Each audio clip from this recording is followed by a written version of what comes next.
Assalamualaikum warahmatullahi wabarakatuh. Saya Anissa Kusumawardani, NIM 182111305 dari kelas S6I. Melalui video ini saya akan mempresentasikan atau menjelaskan mengenai rencana bisnis saya dengan menggunakan bisnis model kanvas untuk memenuhi tugas mata kuliah kewirausahaan Islam yang diampu oleh Bapak Bayu Sindu. Oke, langsung saja. Yang pertama itu ada latar belakang terbentuknya bisnis. Jadi yang melatar belakangi atau yang mengawali saya memiliki di bisnis ini karena sekarang kan masa pandemi. Kita itu diwajibkan memakai masker untuk memenuhi protokol kesehatan. Nah, dulu itu pas awal-awal pandemi itu kan masker kesehatan yang warna hijau itu kan susah banget didapetin dan langka. Terus ada beberapa orang yang inisiatif memproduksi masker kain. Nah, dulu itu aku seneng beli masker kain kayak gitu buat gonta-ganti juga, soalnya kan masker kain kan bisa dipakai beberapa kali, bisa dicuci juga, berbeda dengan masker kesehatan. Nah terus namun ketika aku pakai itu ada beberapa itu yang nggak nyaman ketika dipakai, jadi kayak pengap gitu, nggak tahu karena kainnya ketebalan atau gimana. Terus buat talinya itu ketat, susah longgar, jadi ketika setelah aku pakai masker itu di hidung itu ada sedikit kemerahan. Terus maka dari itu aku berinisiatif untuk memiliki ide bisnis, yaitu produksi masker kain tapi dengan pemilihan tali dan masker yang berkualitas untuk mengutamakan kenyamanan dan keselamatan konsumen juga.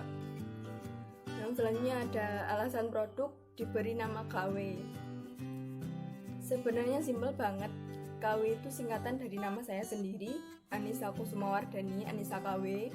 Soalnya dulu waktu SMK itu aku sering banget dipanggil KW gitu.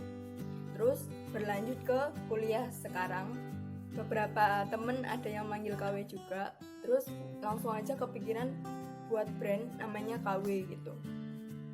Terus yang selanjutnya packaging produk.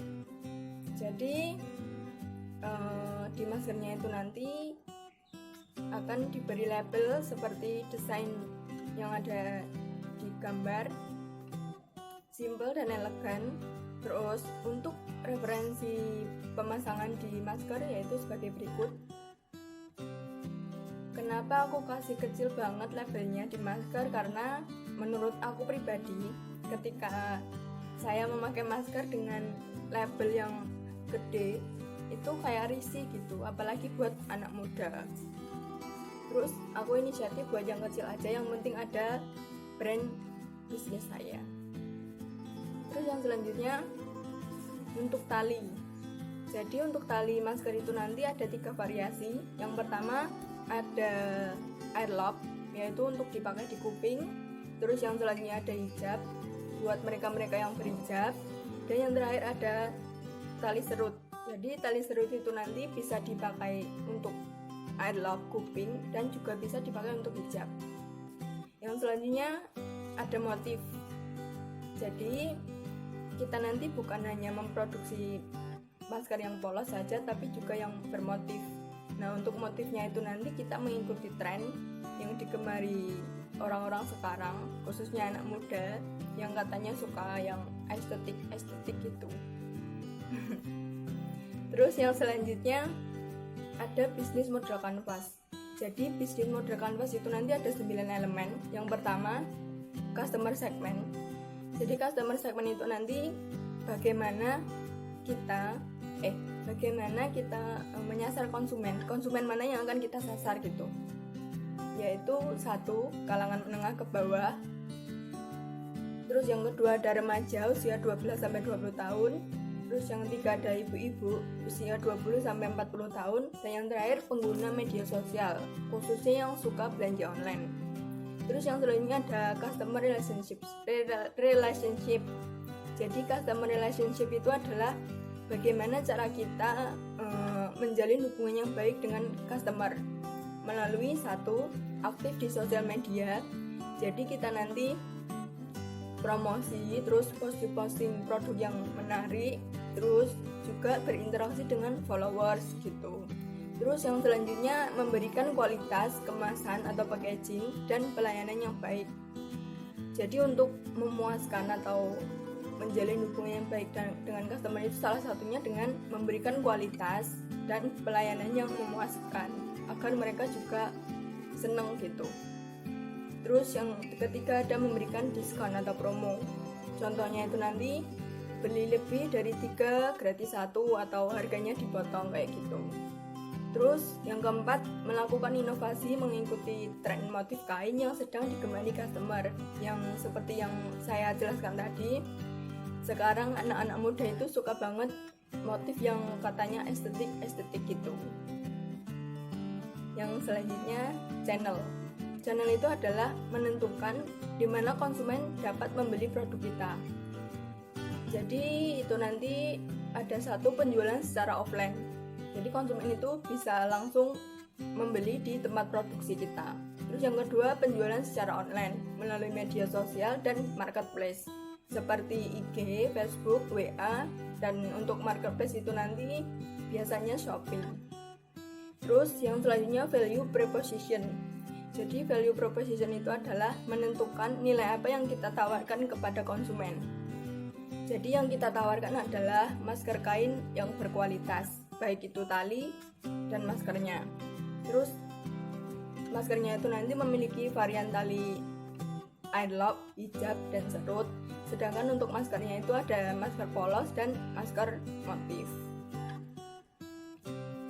Yang selanjutnya adalah key activity. Jadi key activity itu adalah aktivitas kunci atau aktivitas utama dari bisnis kita. Yang pertama ada stok bahan baku, terus ada produksi, ada pemasaran, dan ada distribusi. Yang selanjutnya adalah key resource. Key resource adalah sumber daya utama atau sumber daya kunci dalam bisnis. Yang pertama itu ada tempat dan alat produksi, terus yang kedua ada modal usaha, yang ketiga ada tenaga kerja atau karyawan, yang keempat ada alat transportasi. Yang selanjutnya ada key partner atau partner kunci mitra kerja kita. Yang pertama ada supplier atau yang memasok bahan baku, terus ada distributor, agen, reseller, dropshipper, dan lain sebagainya. Yang selanjutnya ada cost handling. Cost handling itu adalah biaya-biaya apa saja yang kita tanggung selama bisnis. Jadi yang pertama ada biaya produksi. Contohnya itu nanti biaya listrik, soalnya kita akan menggunakan mesin jahit. Terus yang kedua biaya marketing atau biaya pemasaran. Contohnya itu kayak pemasangan iklan dan sebagainya. Terus yang terakhir ada biaya tenaga kerja untuk upah karyawan. Yang selanjutnya ada revenue stream. Jadi revenue stream itu adalah estimasi arus kas masuk yang diterima dalam bisnis. Jadi estimasi pendapatan kayak gitu diperoleh dari mana?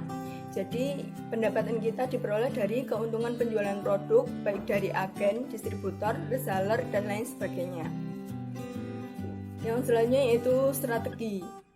Bagaimana strategi kita mendapatkan customer? Yang pertama itu membuat akun sosial media dengan cara kita promosi, kita interaksi dengan followers kayak gitu. Terus yang kedua melakukan promosi atau memasang iklan. Bisa juga kita meminta bantuan teman-teman untuk promosi kayak gitu. Terus yang ketiga ada membuat website atau mendaftar marketplace seperti Shopee. Terus yang selanjutnya adalah strategi memaintain customer atau mempertahankan customer.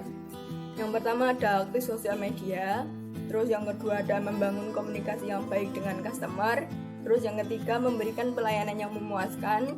Terus memberikan kualitas produk yang baik dan sesuai dengan harga. Terus menyediakan banyak pilihan produk. Dan terakhir meminta feedback dan review dari customer. Soalnya bagi saya feedback dan review dari customer itu berpengaruh banget untuk kita mengetahui kelebihan dan kekurangan dari produk kita. Dan untuk pembelajaran juga. Jadi untuk produksi selanjutnya itu kita lebih baik dari yang sebelumnya gitu.